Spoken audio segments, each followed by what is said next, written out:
हमारे विभिन्न ज्ञानवर्धक कार्यक्रम देखने के लिए आप हमें अभी सब्सक्राइब करें, बेल आइकन को प्रेस करें ताकि आप देख सकें हमारा कार्यक्रम सबसे पहले। और अधिक जानकारी के लिए फेसबुक पेज को लाइक करना न भूलें। जय माँ इंद्राक्षी। इंद्राक्षी धाम में दर्शकों आप सभी का हम हार्दिक स्वागत करते हैं। आज के दिन जिन जातकों का जन्मदिवस है, मैरिज एनिवर्सरी है, उन सभी को हमारी तरफ से बहुत बहुत शुभकामनाएं। पराम्बा महाशक्ति इंद्राक्षी सभी के जीवन में वैभवता प्रदान करें, ऐसी शुभकामना के साथ आइए आज का कार्यक्रम हम प्रारंभ करते हैं। आज का पंचांग भी देखते हैं। 15 दिसंबर दिन मंगलवार, सन 2020, मार्गशीर्ष शुक्ल पक्ष, संवत 2077। तिथि आज प्रतिपदा है, नक्षत्र मूल नक्षत्र है। और आज कुछ हम मूल नक्षत्र से संबंधित, गंडमूल नक्षत्र से संबंधित कुछ आपसे चर्चा करेंगे। राहु काल 3 से 4:30, दिशा शूल उत्तर दिशा। देखो मेरे साधकों, बहुत अच्छे अच्छे पर्व, बहुत अच्छी अच्छी तिथियाँ, बहुत अच्छा महात्म्य हम सब ने मिलकर के मनाया। कहीं नमः शिवाय के जाप लिखे, तो कहीं कार्तिक का दीपदान किया, तो कहीं दीपावली में विराट महालक्ष्मी की साधना की। नाना भांति के उत्सवों में नाना भांति के मंगल कामनाएं हम सब ने की।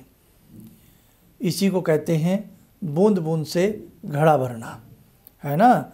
बहुत अच्छा रहेगा सबका जीवन, आप चिंता मत करना। आप बहुत अच्छी सूत्रधार पर बह रहे हैं, बहुत अच्छा सूत्रधार ये कार्यक्रम आप कर रहे हैं। और ये जो सूत्र पिरोया जाता है ना, उसकी एक ऐसी अविरल धारा बह जाती है कि जीवन में सौम्यता, जीवन में वैभवता, जीवन में संपन्नता स्वयं अपने आप प्रकट होने लगती है। तो आप बहुत अच्छे से कर रहे हैं जो भी कर रहे हैं। और 14 दिसंबर को लेकर के बाद में, हालांकि मैंने ये वीडियो करीब 1 महीना पहले सबको बता दिया था कि 14 दिसंबर का किसी भी तरह से कोई सूर्य ग्रहण नहीं है।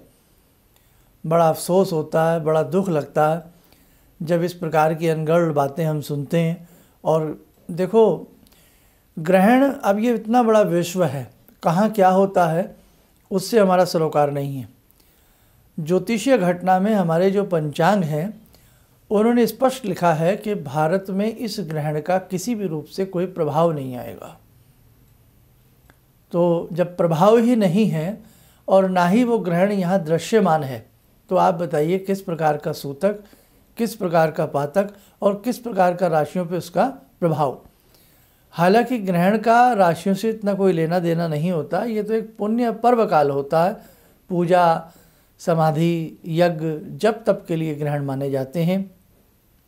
लेकिन न जाने क्यों हर क्षेत्र में कुछ न कुछ इस प्रकार के अपवाद देखने को मिल जाते हैं।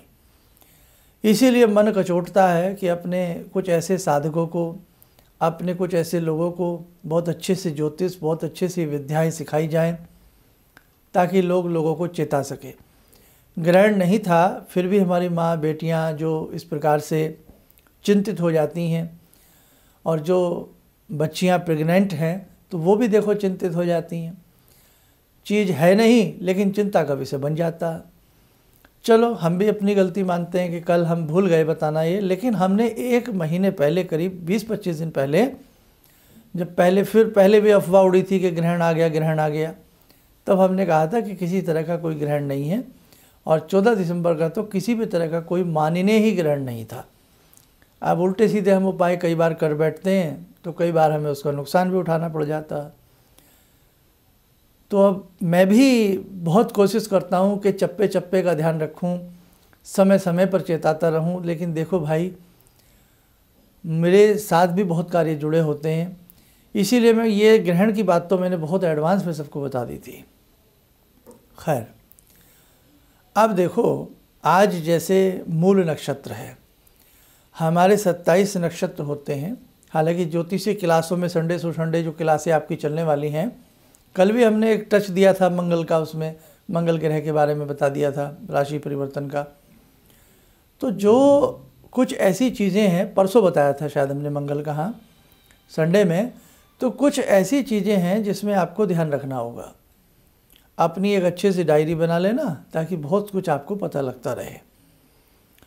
हमारे 27 नक्षत्र होते हैं, 27 नक्षत्रों में से एक नक्षत्र 28वां भी माना जाता है, अभिजीत माना जाता है, होते 27 हैं। 27 नक्षत्रों में 6 नक्षत्र ऐसे होते हैं, ये जिस दिन आते हैं और उस दिन यदि कोई बच्चा पैदा होता है तो उसके लिए हमें एक शांति करानी पड़ती है।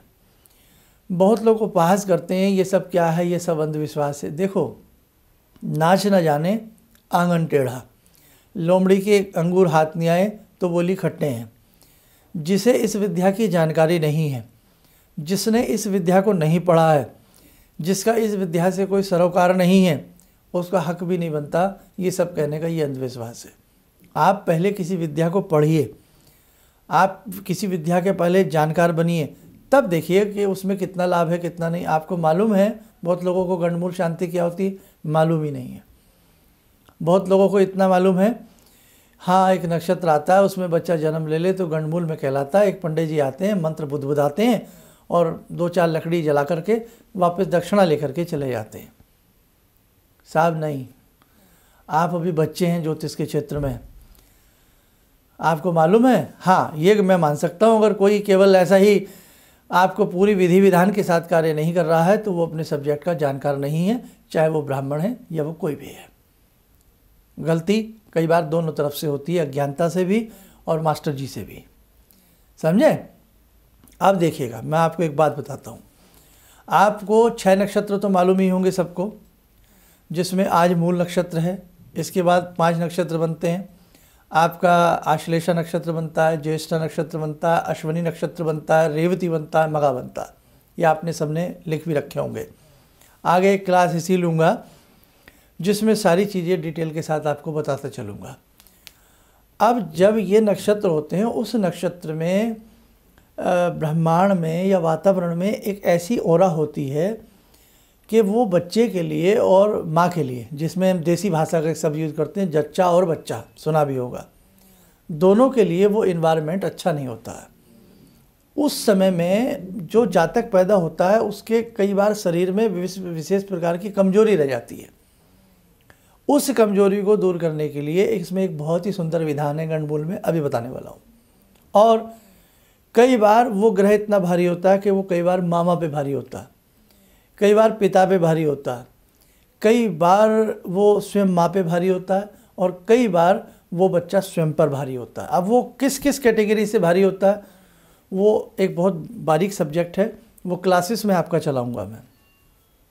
इतना समझ में आया। अब वो जो भारी होता है उस भारीपन को दूर करने के लिए एक विशेष प्रकार से यज्ञ किया जाता है, विशेष प्रकार से हवन किया जाता है। और जो छिद्र होता है घड़े में, छिद्र करके कितने छिद्र किए जाते हैं 27, क्योंकि 27 नक्षत्र हैं। कुछ लोगों की विशेष मान्यता है 84 भी छिद्र करते हैं, 84 योनिया को पार करते हैं, अलग अलग है, लेकिन 27 छिद्र तो होने ही चाहिए।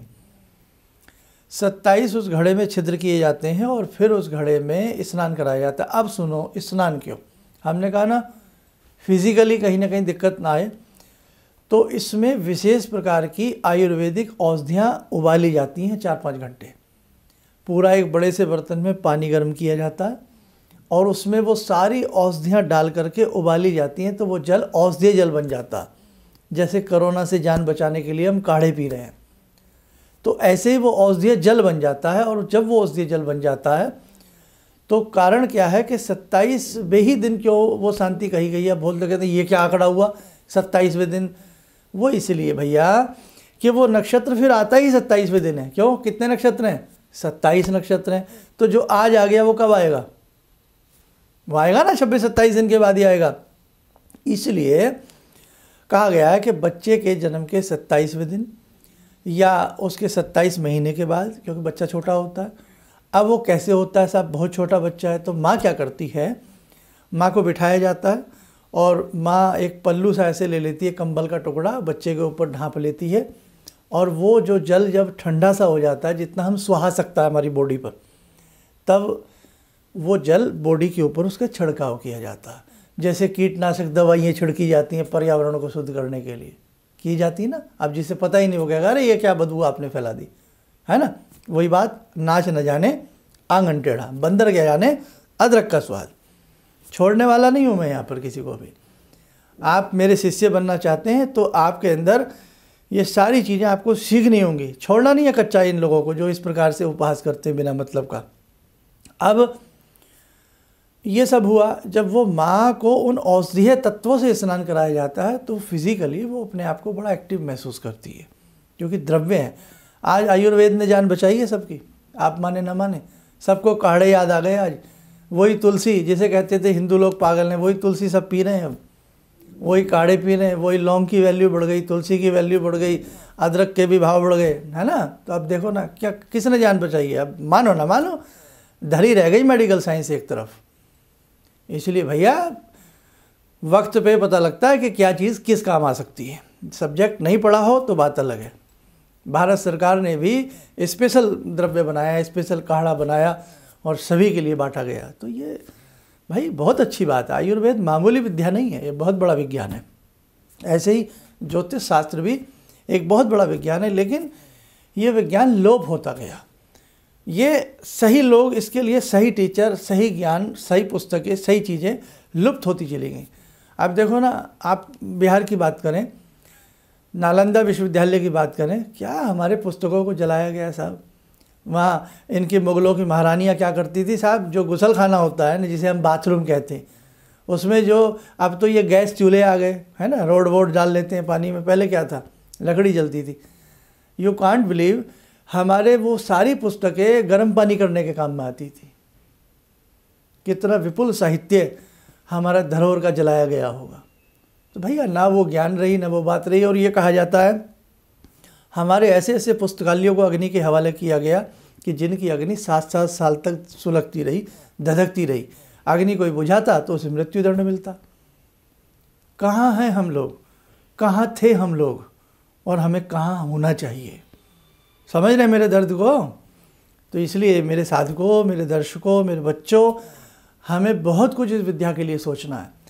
कुतुब मीनार के ऊपर एक बार मैंने बहुत बड़ा आर्टिकल दिया था कि जो उसमें 27 बातें हैं ना, और उसमें 9 झरोखे हैं, तो वो 9 ग्रहों का प्रतीक है। 27 जो उसमें उस प्रकार की चीज़ें हैं वो 27 नक्षत्रों का प्रतीक है। और जो कुतुब मीनार थी वो ऊपर से 5 इंच तिरछी थी, बाद में उसको तोड़ करके सीधा किया गया। क्यों?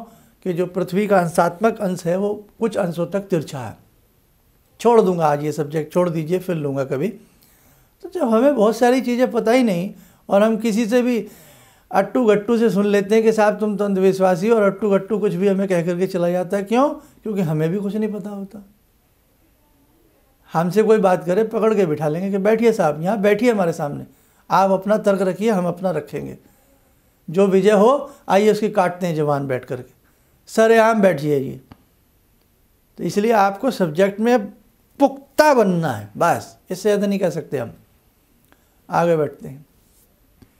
अब जब बच्चा को अच्छे से स्नान कराया जाता है तो बच्चे को ढाँप लिया जाता है, और उसके बाद फिर शुद्ध जल से माँ हल्का सा बच्चे के स्वास्थ्य की दृष्टि को देखते हुए स्नान करा करके बच्चा घर वाले संभालते हैं। फटाफट माँ भी शुद्ध जल से फिर बाद में स्नान करके आती है, और फिर उस नक्षत्र से संबंधित विशेष मंत्र का जप होता है, हवन होता है, और फिर इस प्रकार की चीज़ें होती हैं। कितना अच्छा लगता है। आज भी हमारी परंपराएं कहीं न कहीं जन्मित हैं, कहीं न कहीं किसी न किसी आंशिक रूप में हम लकीर के फ़कीर ज़रूर हैं। आज भी लोग देखा नहीं, कुएँ तो है नहीं, लेकिन मंदिर में जाते हैं ना, घड़ा सिर पे रखती हैं महिलाएं, हमारी माताएं, बहनें, बच्चियाँ। तो हमारी जो परंपराएं हैं वो जीवित ज़रूर हैं, लेकिन अब वो मृत प्राय हो चुकी हैं। उनमें पूरी वो बातें नहीं हैं जो होनी चाहिए थी। तो मुझे ऐसे साधक चाहिए जो अच्छे से सब्जेक्ट को समझ सकें। और दीक्षा का जो सिलसिला है, मैंने कहा था ना 16 तारीख के बाद हम शुरू कर देंगे, तो आज 15 हो गई। कल से आप अपना नाम लिखवाना प्रारंभ कर देना। जो दीक्षा लेना चाहता है, जो वास्तव में गुरु को अपना मन, धन नहीं, हमें धन नहीं चाहिए, अपना मन समर्पित करना चाहता है। मन चाहिए, आपका मन समर्पित होगा तभी कार्य आप आगे बढ़ सकते हैं, हमसे कुछ सीख सकते हैं। और हमें भी मृत्यु से पहले ये लगेगा, जब आखिरी सांस हमारी निकले, तो हमें ये ना महसूस हो कि हमने किन किन किन लोगों को ये विद्या बांटी। हमें लगे कि हमने अच्छे लोगों के साथ इस विद्या को बांटा, अच्छे लोगों को सिखाया। अब वो अच्छे लोग देश में काम आएंगे, विदेश में काम आएंगे, सबको समझाएंगे और सबको अच्छी अच्छी बातें बताएंगे, है ना। तो इसलिए एक गेहूं के बाल डालते हैं और एक गेहूं के बाल से बहुत सारी बालियां फूट जाती हैं। तो ऐसे ही हम चाहते हैं आपसे। खैर, तो बस आज के लिए इतना ही सब्जेक्ट था। तो गंडमूल शांति का बहुत महत्व होता है, स्वास्थ्य की दृष्टि से भी और संपन्नता की दृष्टि से भी इसका विशेष महत्व होता है। आज मैंने संक्षिप्त बताया है और इसको विस्तारित रूप से बता दूंगा तो सोचो इसमें अभी कितनी बातें छूट गई होंगी। आइए साधकों, समय हो चला आज की ध्यानमाला का। आज की ध्यानमाला में हम जुड़ते हैं बाबा हनुमान जी से। ओम अतुलित बलधामं हेमशैलावदेयं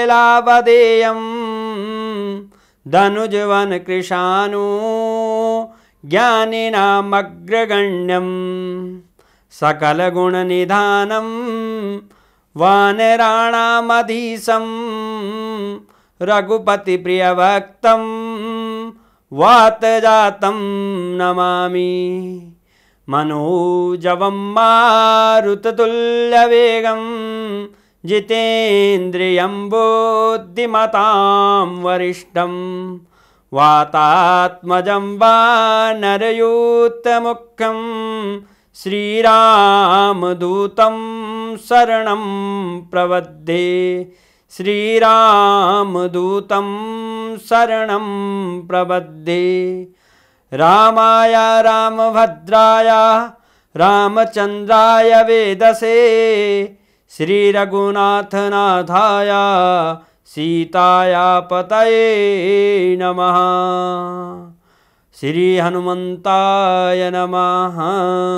कवच बना लें, ध्यान करें, हनुमान जी का आशीर्वाद हम सबके ऊपर बरस रहा है।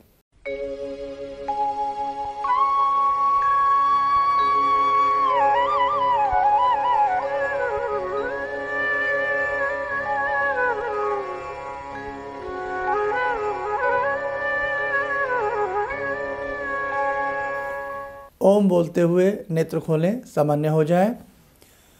तो बहुत सारी चीज़ें आपके साथ समय समय पर साधु को चलती रहेंगी और मुझे लगता है आज मैंने पूरे सब्जेक्ट को जितना बताना चाहिए था फ़िलहाल के लिए आज मैंने आपको बता दिया है। और सदैव हमेशा ध्यान रखना, एक कॉपी बना लें, एक डायरी बना लें, अच्छी अच्छी बातें उसमें नोट कर लिया करें और बेकार की छोड़ दिया करें। बस इन्हीं शब्दों के साथ हम अपनी वाणी को विराम देते हैं। जय माँ इंद्राक्षी। ज़िंदगी के इस प्रवाह में तमाम लोग डिप्रेशन के इस हालात से गुज़र रहे हैं। सफलता असफलता अपनी जगह की बात है, लेकिन पता नहीं कितने सारे लोगों को इन्होंने डिप्रेशन से उबारा है, नया मोटिवेशन दिया है काम का। इनका जो एक अनुभव था कि एक मेरी बातें इनसे लगातार कभी कभार हो जाया करती हैं। एक दिन मेरी बात हो रही थी, अचानक इन्होंने प्रश्न किया कि क्या आपके यहाँ कौवे आ रहे हैं। मैं बहुत तेज चौंका। करीब 4-5 दिनों से कौओं का झुंड मेरे घर पे मंडरा रहा था। मैं यही सोचने परेशान था, ये शुभ है अशुभ है, क्या चीज़ है। तो मैंने प्रश्न किया कि क्या मैंने आपको बताया कि मेरे घर में कौवे आ रहे हैं। कहने नहीं, मुझको दिखाई पड़ रहा है। तो कुछ तो अलौकिक है इनमें। दूसरा क्या जो इनका उद्देश्य है, जब महाकुंभ में आए थे मेरी इनसे वार्ता हुई तो मैंने इनका उद्देश्य जानना चाहा कि किस उद्देश्य के लिए आप काम कर रहे हैं। तो जो उद्देश्य उन्होंने मुझको बताया, मैं मन से इनके उद्देश्य के साथ जुड़ गया। इनके साथ तो जुड़ा था ही, अब इनके उद्देश्य के साथ भी हूँ मैं। किसी भी समस्या के समाधान के लिए मिले प्रसिद्ध हस्तरेखा एवं वास्तु विशेषज्ञ प्रोफेसर धर्मेंद्र शर्मा जी से। नोट: शिविर में भाग लेने हेतु एवं व्यक्तिगत रूप से मिलने के लिए कॉल करने का समय सुबह 10 बजे से शाम 6 बजे तक। हमारे विभिन्न ज्ञानवर्धक कार्यक्रम देखने के लिए आप हमें अभी सब्सक्राइब करें, बेल आइकन को प्रेस करें ताकि आप देख सकें हमारा कार्यक्रम सबसे पहले। और अधिक जानकारी के लिए फेसबुक पेज को लाइक करना न भूलें।